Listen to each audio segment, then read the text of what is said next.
那是一个普通却注定被载入粉丝史册的夜晚。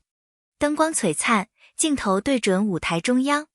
王一博身着黑色西装，冷峻而帅气，神情专注。而就在主持人话音刚落的一瞬间，他突然转身，看向肖战的方向，嘴角微微一勾，清晰地喊出3个字：我爱你。那一秒，空气凝固，粉丝心跳几乎停止。现场尖叫声几乎掀翻屋顶，无数人不敢相信自己的耳朵。这不是排练好的台词，也不是综艺玩笑，而是他在镜头前，所有人注视下，亲口喊出的告白。镜头瞬间对准肖战，他愣了2秒，随后笑意在嘴角绽放，眼神中闪过一抹惊讶又温柔的光。那一刻，全世界都知道，这一声我爱你早已穿透舞台，直击人心。尖叫声、哭喊声此起彼伏，灯牌疯狂闪烁，粉丝们的情绪彻底崩塌。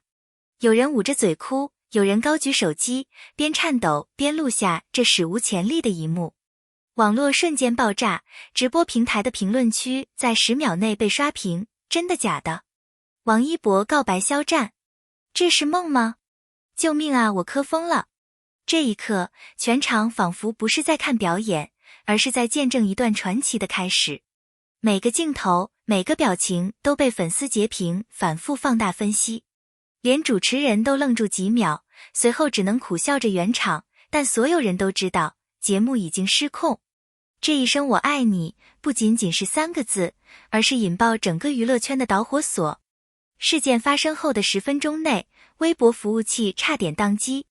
热搜第1位，井号王一博对肖战喊我爱你，井号。第2位，井号全场尖叫，井号。第3位，井号王一博是不是表白了，井号。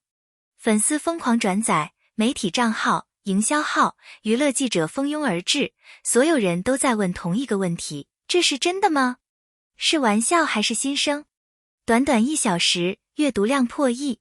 评论区沦陷，连平时不磕 CP 的人都忍不住点击视频回放。那一刻，全网陷入同一种情绪，震惊、兴奋、怀疑、狂喜。有网友说，王一博从不说多余的话，他能说出我爱你，说明是真的动了情。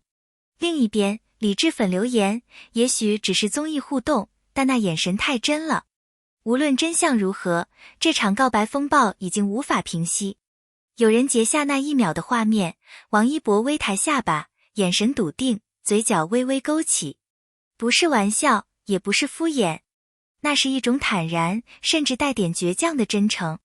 他一直被称为冷面少年，话少、理智，极少在公开场合表达情感。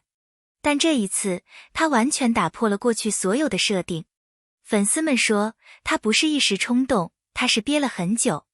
分析博主说，从眼神的专注程度可以看出，这不是剧本安排。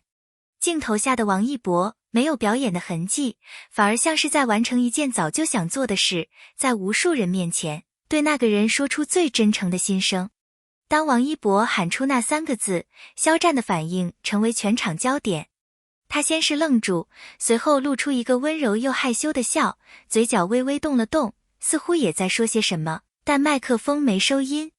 于是，全网粉丝开始疯狂读唇。有人说他回了，我也是。有人说他只是笑着回应。还有人坚持，那分明就是在回我爱你。这一幕让粉丝彻底失控，博站超话爆了 ，CP 粉连夜做剪辑，配 BGM， 写长文解读。那笑容，那对视，那1秒的沉默，成了所有课堂人心中永远的高光瞬间。节目结束后，有疑似现场工作人员爆料，那一幕并不在流程中。原本那段时间是准备采访环节，但王一博忽然自己转身，现场导演也一度以为是技术问题。没想到他真的喊了那句话，全场炸了。另一位幕后人员也说，那一刻所有人都愣了，肖战也没预料到。这意味着那并不是剧本，不是安排好的桥段，而是突如其来的情感爆发。于是，这个突发告白事件从一个片段变成了整个娱乐圈讨论的焦点。而真正的谜团才刚刚开始，娱乐记者们开始疯狂写稿。有的说王一博是在玩综艺梗，故意制造话题。也有人说那不是话题，是心动。从以往的合作到互动细节，从眼神到肢体距离，粉丝们开始翻出两人所有同框视频进行情感分析。结果惊人的一致。无论在《陈情令》时期，还是后续代言活动中，王一博看肖战的目光总是带着一丝独特的温柔。网友评论，那不是普通的友情，那是理解与默契，是灵魂共振。于是，这场风暴不再只是娱乐事件，而是一次全网的情感觉醒。这一声我爱你像一颗深水炸弹，瞬间把经纪公司和合作品牌推上风口浪尖。经纪团队的第一反应通常分成两种路线，一种是急速公关，发声明，限定采访口径，控制二次传播；另一种是选择沉默，等待热度自然冷却，再做统一回应。品牌方则更务实，代言活动、商业行程、海外推广都会被紧急复盘。营销团队要评估这次爆发会给品牌形象带来利好还是风险。